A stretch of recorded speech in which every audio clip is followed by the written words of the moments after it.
മുഹമ്മദ് മുസ്തഫ സല്ലല്ലാഹു അലൈഹി വസല്ലം മക്കയിലെ 13 കൊല്ലം വിനിയോഗിച്ചത് എന്തിനാ? അവിടുത്തെ കള്ളും വ്യഭിചാരവും പലിശയും കുടുംബകലഹവും രാഷ്ട്രീയ പ്രശ്നമൊക്കെ തീർക്കാനാ? അതല്ലേ ജനശ്രദ്ധ ആകർഷിക്കുന്ന പരിപാടികൾ ആദ്യം അത് ചെയ്തിട്ട് എന്നിട്ട് ഭരണം പിടിച്ചിട്ട് പിന്നെ എങ്ങനെയാണ് മാറ്റിയതാ? ആണോ? അല്ല.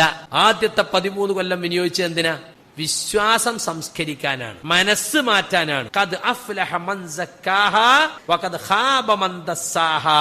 മനസ്സിനെ സംസ്കരിച്ചവൻ വിജയിച്ചു, അതിനെ മലീമസമാക്കിയവൻ പരാജയപ്പെട്ടു. അപ്പൊ അവിടെ വിപ്ലവം ഉണ്ടാക്കാനാണ് നബിമാർ ശ്രമിച്ചിട്ടുള്ളത്. അതിലാണ് നമ്മളും ശ്രമിക്കേണ്ടത്. നമ്മുടെ മനസ്സിലാ വിപ്ലവം നടക്കേണ്ടത്, നമ്മുടെ ഖൽബിലാ മാറ്റം വരേണ്ടത്. അതിനെന്ത് വേണം? അഖീദ ശരിയാകണം. അഖീദ ശരിയാകണം. സലഫി തർബിയത്തിൽ ഒന്നാമത്തെ വിഷയമാണെന്ത്? തസ്ഹീഹുൽ അഖീദ. അഖീദ ശരിയാകുക. നമ്മൾ ജീവിക്കുന്നത് ഒരു സങ്കര സമൂഹത്തിലാണ്. പല മതവിശ്വാസികളും മതമില്ലാത്തവരും അല്ലേ, നിർമ്മതവാദി, നിരീശ്വരവാദി, യുക്തിവാദി, ദ്വന്ദ്വാത്മകവാദി അല്ലേ, പല ജാതികളും ഇതിൻ്റെയൊക്കെ ഇടയിലാണ് നമ്മൾ ജീവിക്കുന്നത്. അവരുമായിട്ടൊക്കെ നമുക്ക് ഭൗതിക ജീവിതത്തിൽ കൊണ്ടും കൊടുത്തും അല്ലേ അങ്ങനെയുള്ള സമ്പർക്കങ്ങൾ നമുക്കുണ്ട്.